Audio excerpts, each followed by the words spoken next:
اللهم من احييته منا فاحيه على الاسلام ومن توفيته منا فتوفه على الايمان آمین. آمین.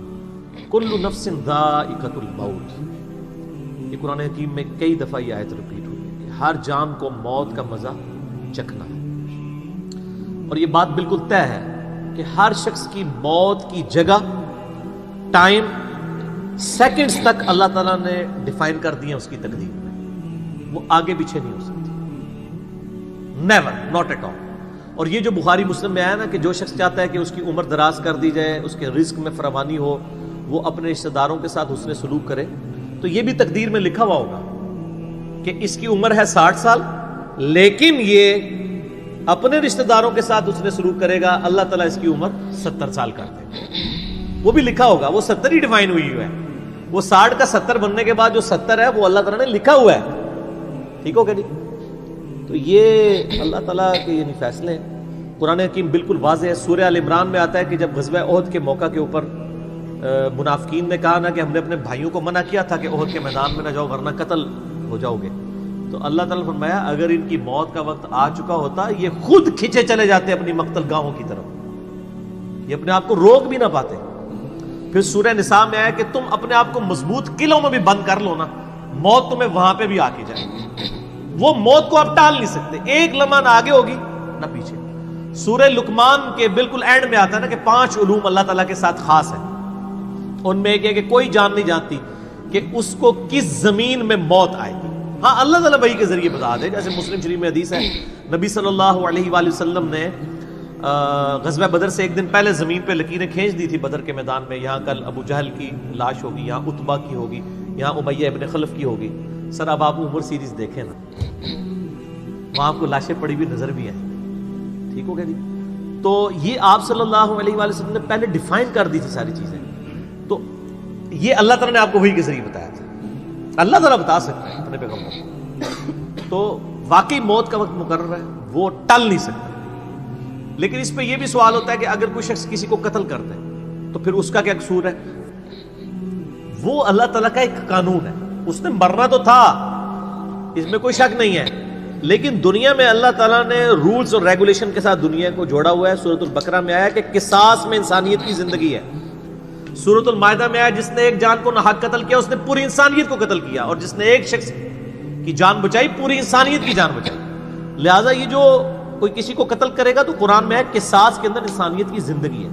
انسانیت 2 چیزوں پہ چل رہی ہے، احترام جان اور احترام مال. اگر یہ 2 چیزیں نکل جائیں تو معاشرہ نہیں چل سکتا. گوروں کا معاشرہ ہم سے بہتر کیوں ہے؟ بغیر ریلیجن کے بھی احترام جان احترام مال ہے، جسٹس ہے، انصاف ہے، عدالتیں آزاد ہے، جہاں پہ احترام جان بھی احترام مال بھی ہے. سالوں تک وہ ثبوت ڈھونڈتے رہتے ہیں، اس کے بعد بندے کو پکڑتے ہیں، یا بندے پکڑ کے غائب ہو کے مرا جاتے ہیں، ان کے رشتہ دار عدالتوں کے چکر کاٹتے رہتے ہیں کہ جی ہمارا بچہ اٹھایا گیا. نہ عدالتوں کو پتا ہوتا ہے نہ اور کسی کو پتا ہوتا ہے. تو یہ چیزیں تو پھر ظاہر ہے کہ ایک ریونج کریٹ کریں گی نا. ہم اس لیے کہتے ہیں عدالتوں کو آزاد ہونا چاہیے، عدالت سے اوپر کوئی نہیں ہونا چاہیے. عدالتیں آزاد ہوں گی باقی سارا سسٹم بہتر ہو جائے. ٹھیک ہو گیا؟ تو یہ یعنی اللہ تعالیٰ نے وقت مقرر کر دی ہے، وہ آگے پیچھے نہیں ہوگا. اور آپ دیکھتے ہیں کتنے لوگ موت کے منہ سے واپس آ جاتے ہیں. حضرت خالد بن ولید رضی اللہ تعالیٰ 100 سے زیادہ مار کے لڑے انہوں نے، اور جب موت کا وقت قریب آیا وہ کہتے ہیں میرے جسم کا کوئی ایک حصہ بھی ایسا نہیں جہاں پہ کسی نیزے یا تلوار کا نشان موجود نہ ہو. یہ عمر سیریز میں انہوں نے ان کی موت کا وقت فلمایا ہے. ابو دردہ ان کے پاس بیٹھے ہوئے ہیں اور وہ کہتے ہیں دیکھ لو اگر موت میدان جنگ میں آنی ہوتی نا ابو دردہ تو میرے جسم کا ایک حصہ بھی ایسا نہیں جہاں پہ کوئی زخم نہ ہو، اور میں ایک بوڑھے اونٹ کی طرح بستر مرگ پہ مر رہا ہوں. میدان جنگ میں نہیں شہادت ملی. شہادت اتنی آسانی سے نہیں مل جاتی انسان کو، وہ اللہ تعالیٰ جس کے لیے ڈیفائن کرے گا. باقی یہ کہ اللہ تعالیٰ نے ان کو ایک فضیلت دی کہ وہ اللہ کی تلوار تھے. ظاہر تلوار تو ٹوٹ نہیں سکتی تھی. تو جو لوگ اللہ کے لیے زندگی گزارے وہ عام حالت میں بھی مرے، اللہ تعالیٰ ان کو شہادت کو عطا فرما دیتا ہے.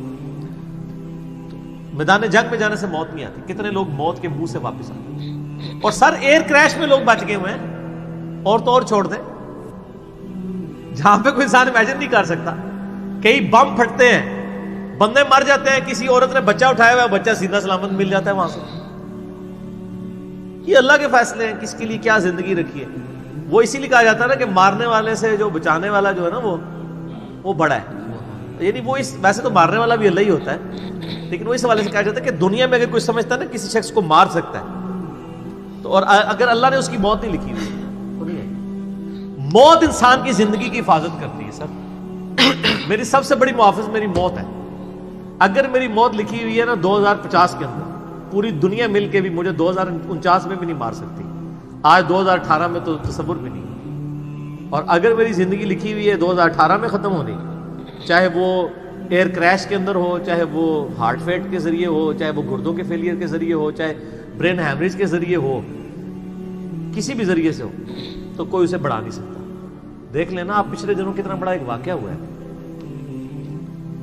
یعنی ہمارے پاکستان میں 3 ٹائمز جو پرائم منسٹر رہے ہیں نواز شریف صاحب، ان کی بیوی 1 سال سے زیادہ وینٹیلیٹر کے اوپر رہی ہے. ان کے پاس پیسے کی کوئی کمی تھی؟ علاج کرانے کا کوئی ایشو تھا؟ سب کچھ کروایا، بچا سکے؟ نہیں. غریب آدمی تو کہتا ہے پیسے ہوتے تو شاید بچ ہی جاتا. سر جن کے پاس پیسے ہیں وہ بچا کے بتاتے ہیں. موت کا وقت لکھا ہوا ہے سر، کوئی نہیں ٹال سکتا. صرف پیغمبر کے بارے میں بخاری مسلم میں آتا ہے، عائشہ کہتی ہیں کہ نبی صلی اللہ علیہ وآلہ وسلم فرمایا تھا کہ اللہ تعالیٰ انسان جو پیغمبر ہوتا ہے نا اس کے اوپر یہ آپشن رکھتا ہے کہ وہ چاہے تو ہمیشہ کے لیے زندہ رہے، چاہے اسے موت آ جائے. پیغمبر کے علاوہ کسی اور کے لیے یہ فضیلت نہیں ہے. اور کہتی ہیں کہ بخاری مسلم دونوں میں نے وفات النبی پہ مسئلہ 163 بھی ریکارڈ کروایا، اس میں نے بتایا تھا کہ عائشہ کہتی ہیں نبی صلی اللہ علیہ وآلہ وسلم اپنے موت کے وقت بار بار اوپر سر مبارک یعنی اٹھاتے تھے اور کہتے تھے اللہم الرفیق الاعلیٰ. تو کہتے ہیں کہ میں نے جان لیا کہ حضور اپنی صحت مند زمانے میں کہا کرتے تھے کہ موت کے وقت نبی کے اوپر پیش کیا جاتا ہے، چاہے تو وہ دنیا میں رہے چاہے اسے موت آ جائے. تو مجھے لگتا ہے کہ نبی علیہ السلام کو اس وقت آفر وہ پیش کی جا رہی ہے اور آپ کہہ رہے ہیں اللہ مجھے رفیق الاعلیٰ کے ساتھ ملا لے. تو میں نے کہا مجھے اب پتہ چل گیا کہ آپ صلی اللہ علیہ وسلم کو یعنی وفات ہو جائے گی آپ کی. یہ نبی کے لیے خاص ہے اور کسی کو کوئی آپشن نہیں ملتا. وہ بخاری مسلم میں موجود ہے نا حدیث، حضرت موسیٰ علیہ السلام کے پاس حضرت اسرائیل علیہ السلام. اسرائیل کا لفظ تو یعنی تفسیر تبری میں اور یہودیوں کے ہاں ملتا ہے، یہ بنی اہل سنت کے ہاں بھی رناؤنڈ ہے. اصل میں لفظ ہے ملک الموت. دونوں لفظ ٹھیک ہے. ملک الموت علیہ السلام حضرت موسیٰ علیہ السلام کے پاس گئے، انہوں نے آگے سے تھپڑ مار دیا، ان کی آنکھ نکل گئی، انسانی شکل میں آئے تھے. تو وہ اللہ تعالیٰ کے پاس شکایت لے کے گئے کہ تو مجھے اس شخص کے پاس بھیج رہا ہے کہ جو مرنا نہیں چاہتا. اللہ تعالیٰ نے فرمایا اس کو جا کے کہو کہ تم جو ہے وہ بیل کی پشت کے اوپر ہاتھ رکھو، تمہارے ہاتھ کے نیچے جتنے بال آ جائیں گے نا اتنے سال بھی زندگی تمہاری اور بڑھا دی جائے، سینکڑوں سال. حضرت موسیٰ نے کہا اس کے بعد ان کا اس کے بعد موت. کل نفس ذائقۃ الموت، موت تو سب کو آنی ہے، ایک ہی ہے جسے موت نہیں آنی. یا حی یا قیوم برحمتک استغیث، اے خود سے زندہ اور ہر چیز کو تھامنے والے، باقی وہ سب کو موت آنی ہے. تو انہوں نے کہا پھر بعد میں آنی ہے تو ابھی کیوں نہیں؟ موت نہیں کوئی ٹال سکتا سر، ورنہ پیغمبروں کے لیے ٹل جاتی. وہ پیغمبروں کو جو آفر بھی لگائی گئی ہے وہ یہ نہیں ہے کہ ہمیشہ زندہ رہیں گے، نہیں، قیامت ہے، قیامت میں تو سب کو موت آ ہی جانی ہے. ٹھیک ہے. اور پھر ایک وہ وقت بھی ہوگا جب اللہ تعالیٰ پوچھے گا لمن الملک اليوم، تو کوئی جواب دینے والا نہیں ہوگا، سب کو موت آ چکی ہوگی. سارے فرشتے، جنات، انسان، مخلوقات، اللہ خود ہی جواب دے گا للہ الواحد القہار. سورہ المومن میں آتا ہے آج کے دن اس واحد قہار کی حکومت ہے. اللہ تعالیٰ پوچھے گا کہاں ہے آج وہ جابر حکمران، بڑے بڑے بادشاہ کدھر ہیں؟ تو اللہ کے لیے کوئی مسئلہ ہے کسی کو یعنی پلک جھپکنے میں مسل دینا؟ تو موت اللہ تعالیٰ نے ڈیفائن کی. اور موت کیا، آپ کو جو تکلیفیں پہنچتی ہیں سر وہ بھی ڈیفائنڈ ہے. قرآن میں وَلَنَبْلُوَنَّكُمْ بِشَيْءٍ مِّنَ الْخَوْفِ وَالْجُوعِ وَالنَّقْصِ مِّنَ الْأَمْوَالِ وَالْأَنفُسِ وَالثَّمَرَاتِ. ہم ضرور تمہیں آزمائیں گے تھوڑے سے خوف سے، بھوک سے، جان اور مال میں نقصان سے، پھر چیک کریں گے کون ہے صبر کرنے والا. اور جو صبر کرنے والا ہے اذا اصابتهم مصیبت قالوا انا للہ وانا الیہ راجعون. تو پھر ان لوگوں کے ساتھ اللہ تعالیٰ ہوتا ہے جو کہتے ہیں ہم بھی اللہ کی طرف سے آئے تھے، اللہ کی طرف چلے جائیں گے، یہ تکلیف بھی آئی تھی الٹیمیٹلی تو چلی جائے گی نا. ان اللہ مع الصابرین، اللہ تعالیٰ صبر کرنے والوں کے ساتھ ہے. اس حوالے سے ایک آیت قرآن حکیم کی بڑی کریٹیکل ہے، مجھے ضمناً یاد آ گئی، سورہ الحدید کے اندر ہے. بہت کرٹیکل آیت ہے، اور یہ ٹاپک قرآن حکیم میں صرف سورہ الحدید کے اندر ہی ایڈریس ہوا ہے، اور جس طریقے سے یہ شد و مت کے ساتھ بیان ہوا ہے نا، آیت نمبر 22-23، اعوذ باللہ من الشیطان الرجیم، ما اصاب من مصیبت فی الارض، کوئی مصیبت بھی زمین میں نہیں آتی، ولا فی انفسکم، اور نہ تمہاری جانوں میں، یعنی زمین پہ جتنے زلزلے آتے ہیں، طوفان آتے ہیں، سونامی آتے ہیں، قحط پڑتا ہے، یہ جتنے بھی عذاب آتے ہیں یا تکلیف آتی ہیں، اور نہ تمہاری جان میں، یعنی کسی کو کینسر ہوتا ہے، کسی کے گردے فیل ہوتے ہیں، کسی کی آنکھ ضائع جاتی ہے، کسی کے اوپر فالج کا اٹیک ہو جاتا ہے، کسی کو ہارٹ اٹیک ہوتا ہے، اللہ تعالیٰ فرماتا ہے یہ ساری تکلیف چاہے زمین پہ ہیں یا تمہاری جانوں پہ، الا فی کتاب من قبل ان نبرأھا، وہ تو پہلے ہی ہم نے لوح محفوظ پہ لکھی ہوئی ہے، اس سے پہلے کہ ہم ان کو بھیجے، ڈیفائن ہے، ہونا ہے کہ فلاں تاریخ کو اتنے بجے اس کے ساتھ یہ ہوگا، یہ ڈیفائن ہے۔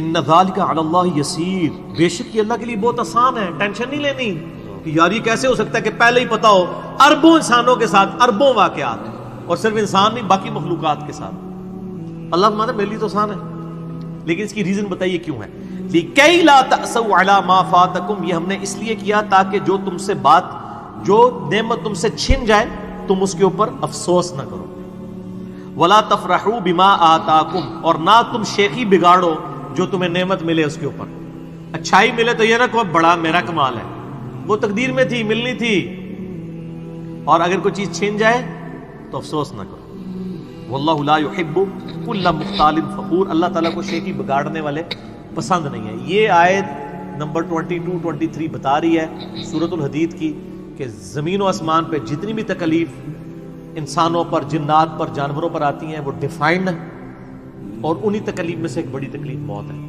وہ بھی ڈیفائنڈ ہے، وہ کوئی ٹال نہیں سکتا، کوئی کسی کی موت کو ٹال نہیں سکتا، اور نہ کوئی کسی شخص کو موت دے سکتا ہے۔ آپ دیکھیں لوگوں نے کتنی ایفرٹس کی ہیں، خود ہمارے نبی صلی اللہ علیہ وآلہ وسلم پہ کس قسم کی ایفرٹس کی گئی ہیں، اللہ تعالیٰ نے آپ کو کس طریقے سے مکے سے نکال کے مدینے تک پہنچا دیا، اور وہ بخاری مسلم میں بڑی مشہور حدیث ہے، آپ تو درخت کے نیچے آرام کر رہے تھے، تلوار سائیڈ پہ لٹکائی ہوئی تھی، ایک عرابی آیا دشمن، اس نے موقع غنیمت جانا کہ آپ سوئے ہوئے ہیں، اس نے تلوار اٹھائی اور نبی صلی اللہ علیہ وسلم کے یہاں پہ رکھ دی اور کہا محمد آج تجھے میرے ہاتھوں سے کون بچائے گا؟ تو نبی صلی اللہ علیہ وسلم نے کوئی کانفیڈنس لوز نہیں کیا، ان کو پتا تھا والذی ارسل رسولہ بالہدی ودین الحق لیظہرہ علی الدین کلہ، اللہ نے اپنے نبی کے پیچھے اللہ ہے، ان کا اللہ بچائے گا، اللہ جب سنا اس کے ہاتھ کانپنے شروع ہو گئے، اس کے ہاتھ سے تلوار ہی گر گئی، نبی علیہ السلام نے وہ تلوار اٹھائی اور کہا اب تجھے میرے ہاتھوں سے کون بچائے گا؟ یہ بخاری مسلم دونوں میں یہ واقعہ، اس نے کہا سنو آپ تو معاف فرمانے والے ہیں، درگزر فرمانے والے ہیں، تو یعنی آپ کے وہ حسن اخلاق سے پھر متاثر ہوا، مسلمان ہو گیا۔ مسئلہ یہ ہے کہ یہ کانفیڈنس آپ کو ہونا چاہیے۔ بخاری مسلم میں حدیث ہے کہ غزوہ حنین کے موقع پر کچھ صحابہ کی زبان سے نکل گیا کہ بدر میں تو 313 تھے، غالب آ گئے تھے، آج تو ہم 12,000 ہیں، کافر تو بڑے تھوڑے ہیں، اور یہ ذکر سورۃ الانفال میں آیا غزوہ حنین کا، یہ فتح مکہ کے بعد بھی ہوئی تھی یہ جنگ، مشرکین عرب سے آخری جنگ قبیلہ حوازن کے خلاف۔ اللہ کا ماتا جب تم نے یہ جملہ بولا نا پھر تمہیں بھاگنے کی جگہ نہیں ملتی تھی، حوازن کے لوگوں نے جب تیر چلائے تو 12,000 میں سے صرف 80 بندے نبی علیہ السلام کے ساتھ رہ گئے، باقی سب بھاگ گئے۔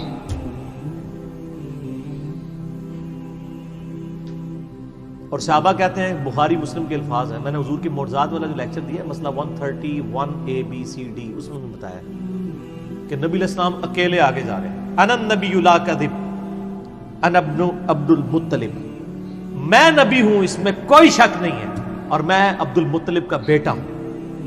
یہ رڈز پڑھتے ہوئے آپ صلی اللہ علیہ وسلم اکیلے آگے جا رہے ہیں، اور آپ صلی اللہ علیہ وسلم نے زمین سے یوں مٹھی بھری کنکریوں کی اور یوں کافروں کی طرف، اور فرمایا چہرے مسخ ہو جائیں، آنکھیں اندھی ہو جائیں، اور سب کی ہو گئی، مسلمانوں کو فتح ہو گئی، اور اسی کا ذکر ہے وما رمیت اذ رمیت ولکن اللہ رمی، اے نبی جو آپ نے کنکریاں پھینکی تھی وہ آپ نے نہیں پھینکی تھی، وہ اللہ نے پھینکی تھی، یعنی اللہ کا پیچھے ڈیوائن ڈیسیژن تھا۔ تو کافروں کے خلاف فتح ہو گئی مسلم، یعنی نبی علیہ السلام کا کانفیڈنس لیول یہ تھا کہ اکیلے جا رہے ہیں، یہ نہیں دیکھ رہے کہ ہزاروں لوگ میرا ساتھ چھوڑ گئے، اکیلے فرنٹ سے لیڈ کر رہے ہیں. تو جن لوگوں کو یعنی اللہ پر یقین ہوتا ہے نا، ان کی یہی حالت ہوتی ہے، اور یہی صحابہ کرام کا یعنی یقین کامل تھا. اس لیے آپ دیکھیں نا، آپ عمر سیریز میں دیکھیں گے حضرت خالد بن ولید جنگ یمامہ میں جب مسلمانوں کو شکست ہونے لگتی ہے اکیلے آگے جاتے ہیں. جنگ یرموک میں بھی ایسے ہی کرتے ہیں. تو جن کو اعتماد ہوتا ہے نا، وہ پھر فرنٹ سے لیڈ کرتے ہیں کہ موت ٹال نہیں سکتی. موت کیا، تکلیف بھی جو آپ کو پہنچنی ہے، اور سر اسی کے ساتھ آپ زندگی گزار سکتے ہیں. اس کے بغیر آپ زندگی نہیں گزار سکتے، کڑ کڑ کے مر جائیں گے. آپ کس اس چیز کو کیٹر فور کر سکتے ہیں؟ ہم یقین کریں صبح اسکول بچوں کو بھیجتے ہیں تو دعائیں پڑھتے رہتے ہیں. کیا ہو سکتا ہے؟ ایکسیڈنٹ ہو سکتا ہے، وہاں پہ بچہ جھولے سے گر سکتا ہے، کسی کی ہڈی ٹوٹ سکتی ہے، کان پٹی پہ لگ جائے ڈیتھ ہو سکتی ہے. یار اتنی چیزوں کو کون کاؤنٹر فار کر سکتا ہے؟ اللہ. تو اللہ پہ توکل کریں، اور جب تکلیف آ جائے انا للہ و انا الیہ راجعون. صحیح مسلم میں حدیث ہے، نبی صلی اللہ علیہ وآلہ وسلم نے فرمایا جو شخص تکلیف کے وقت فوراً پڑھ لے انا للہ و انا الیہ راجعون اللہم اجرنی فی مصیبتی واخلف لی خیرا منہا، اللہ تعالیٰ اس کو اس کا بہتر نعم البدل عطا فرماتا ہے. میرے یوٹیوب پہ کلپ بھی اس دعا کے اوپر، مصیبت اور پریشانی کے حوالے سے یعنی بہتری کے لیے دعا، یہ کر کے لکھیں تو آپ کو کھل جائے گا. یہ آپ کو مشکات میں کتاب الجنائز چیپٹر میں پہلی جلد میں دعا مل جائے گی صحیح مسلم کے حوالے سے. ام سلمہ کہتی ہیں کہ جب میرا خامن فوت ہوا تو میں نے یہ فوراً دعا پڑھ لی، انا للہ و انا الیہ راجعون. ہم بھی اللہ کی طرف سے ہیں، اس کی طرف لوٹ کے جانے والے ہیں. اللہم اجرنی فی مصیبتی، اے اللہ مجھے اس مصیبت میں بہتر اجر عطا فرما، واخلف لی خیرا منہا، اور مجھے اس سے بہتر بدلہ عطا فرما. کہتی میں دل میں سوچ رہی تھی کہ اس سے بہتر مجھے خامد کیسے مل سکتا ہے. ابو سلمہ سے بہتر تو انسان حضور کے صحابہ میں بھی کوئی نہیں ہے. عدت گزاری تو نبی علیہ السلام نے رشتے کا پیغام بھیج دیا، ام المومنین بن گئی. اور ہماری وہ ماں ہے جو سب سے آخر میں فوت ہوئی ہیں، واقعہ کربلا کے بھی بعد فوت ہوئی ہیں، ام سلمہ. واقعہ کربلا ان کی زندگی میں ہوا ہے، ام سلمہ رضی اللہ تعالی عنہا. تو یہ دعا یاد کریں، انا للہ و انا الیہ راجعون. اتنا حصہ تو قرآن میں ہے، باقی صحیح مسلم میں اللہم اجرنی، اللہم اجرنی، یہ جھٹکے سے پڑھنا، اللہم اجرنی فی مصیبتی واخلف لی خیرا منہا. تو باقی ہم تو دعائیں کر سکتے ہیں، باقی صبح شام کے اذکار ہیں، اللہ کی طرف رجوع لائیں، وہ اتنی چیزوں کی حفاظت کرنے والا ہے. باقی سب سے بڑی تو حفاظت یہ ہے جو سورہ غافر میں، سورہ المومن میں آیا کہ اصل میں کامیاب وہ ہوا جو دوزخ کی آگ سے بچا لیا گیا. سر دنیا میں آپ کو کوئی کتنا عذاب دے لے گا، الٹیمیٹلی تو موت آ کے آپ کو آزاد کر دے گی. جب فرعون کے دربار میں وہ جو جادوگروں نے کلمہ پڑھ لیا تھا تو اس نے کہا تم نے میری اجازت کے بغیر پڑھ لیا، میں تمہیں تمہارے مخالف سمت کے ہاتھ پاؤں کٹوا کے تمہیں سولی پہ چڑھا دوں گا. تو انہوں نے کیا کہا تھا؟ انہوں نے کہا تو جو کچھ دے گا دنیا کی زندگی میں عذاب دے سکتا ہے نا، کوئی شخص کسی کے مرنے کے بعد تو اسے عذاب نہیں دے سکتا نا. وہ لاش تو وہ لاش ہی پڑی ہے نا، اصل چیز تو روح تھی نا. تو تیرا اختیار تو دنیا کی زندگی تک ہے. تو یہ کانفیڈنس لیول ہونا چاہیے کہ کوئی کسی شخص کو کتنی تکلیف دے لے گا، موت تو پھر بہرحال تکلیف سے آزادی کا ذریعہ بن جائے گی. اگر پھر اللہ کی مرضی کی زندگی گزاری ہے تو آزادی کا ذریعہ ہے، ورنہ اب تو کہتے ہیں کہ مر جائیں گے، مر کے بھی نہ چین پائے تو کدھر جائیں گے. تو سر یہ لوگ تو کہہ دیتے ہیں نا مر گئی تو جان چھٹی، نہ، مرنے تو بعد جان پھڑی گئی. چھٹی اس کی جس نے دنیا اللہ کی مرضی کی گزاری، جس نے دنیا اپنی مرضی کی گزاری تو اس کی جان تو پھر مرنے کے بعد اور پھنس گئی. ٹھیک ہو گیا جی. تو موت کا وقت مقرر ہے، کوئی نہیں ٹال سکتا.